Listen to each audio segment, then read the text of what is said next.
سیدہ عائشہ رضی اللہ تعالیٰ عنہا کا جو 17 رمضان کو ہے یہ بھی امہات المومنین میں سے ہے، اور یہ علمی فقاہت میں ان کا کوئی ثانی نہیں ہے۔ لگتا ایسے ہے حضور صلی اللہ علیہ وسلم کے ساتھ حضرت عائشہ نے ٹوٹل 9 سال گزارے۔ 18 سال کی جب آپ کی عمر تھی، 19 سال کی حضور وصال فرما رہے تھے۔ آپ کی شادی چونکہ 12 سال اور کچھ 15 سال کی عمر میں لکھی جاتی ہے، کچھ 9 سال کی روایت پکی روایت نہیں ہے کہ وہ نکاح پہلے ہو گیا تھا اور رخصتی 3-4 سال بعد ہوئی تھی۔ تو بہرحال آپ نے حضور صلی اللہ علیہ وسلم کی میت میں صرف 9 سال گزارے، لیکن ان 9 سالوں میں جو دین لوگوں تک سکھایا پہنچایا وہ پورے دین کی ایک عمارت حضرت عائشہ صدیقہ رضی اللہ تعالیٰ عنہ۔ اور یہ لگتا ایسے ہے کہ اللہ تعالیٰ نے حضرت عائشہ کو حضور کے لیے اس لیے چن کے رکھا چونکہ آقا علیہ السلام کے وصال کے بعد پوری خلافت جو 30 سال کی خلافت تھی اور بنو امیہ کا دور تھا، وہ سارا حضرت فاطمہ حضرت عائشہ نے دیکھا اور صحابہ کو وقتاً فوقتاً گائیڈ کرتی رہی، پڑھاتی رہی۔ یہ نہیں ہے کہ مصلی پہ وہ بیٹھی ہوتی تھی اور صاحب نہ، دیوار کے پیچھے پردے میں رہ کر صحابہ کو علم دین سکھایا، اور حدیث کی کثیر روایت حضرت عائشہ صدیقہ رضی اللہ تعالیٰ سے ملی۔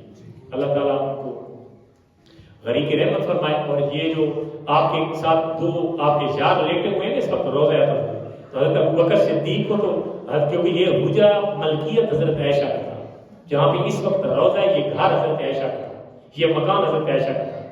تو حضرت ابوبکر صدیق تو ان کے والد تھے، لیکن جب حضرت عمر فاروق فوت ہوئے تو ان کو بھی پتہ تھا کہ یہ جگہ حضرت عائشہ کی ہے۔ انہوں نے کہا کہ جاؤ حضرت امہات المومنین حضرت عائشہ کے پاس، ان سے پوچھو کہ خلیفۃ المسلمین دوسرے خلیفہ اجازت طلب کرتے ہیں کہ اگر آپ اجازت دیں تو حضور کے پہلو میں ہم لیٹنا چاہتے ہیں، یعنی میری قبر حضور کے پہلو پر، اگر آپ اجازت نہیں دیں تو مجھے ادھر دفنا دیں۔ تو حضور صلی اللہ علیہ وسلم کے جنہوں نے پرورش پائی ہو تو وہ سخاوت سخی ہوتے ہیں، وہ اپنے آپ کو دوسروں کو ترجیح دیتے ہیں۔ آپ نے فرمایا چلو یار ملا دو، میں دوسرا جنت البقیع دفن کر دیتا ہوں۔ اس بات کو انہوں نے اجازت ملی۔ حضرت خدیجہ الکبریٰ رضی اللہ تعالیٰ عنہ کی قبر مبارک مکہ میں جنت المعلیٰ قبرستان ہے، مجھے اس جگہ کی زیارت کا شرف الحمدللہ حاصل ہوا۔ قبر کے اوپر تو نہیں جا سکا لیکن تھوڑا قریب جا کے الحمدللہ شرف زیارت ہوا ہے۔ کبھی جائیے گا تو ضرور اسلام کی اس دلیر بہادر اور پہلی مومنوں کی ماں خدیجہ الکبریٰ کی قبر پہ ضرور جائیے گا۔ اللہ تعالیٰ ان کے درجات میں مزید بلندی عطا فرمائے۔ یہ عورتوں کا جو میں نے بیان کیا اس جمعہ پہ، اس کی ایک وجہ میں نے شروع میں بتائی، پھر بتا دیتا ہوں۔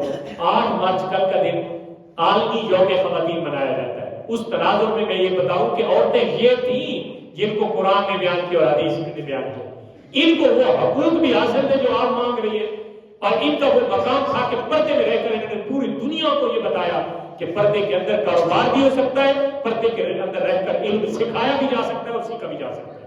اللہ تعالیٰ ہم سب کو عمل کی توفیق عطا فرمائے۔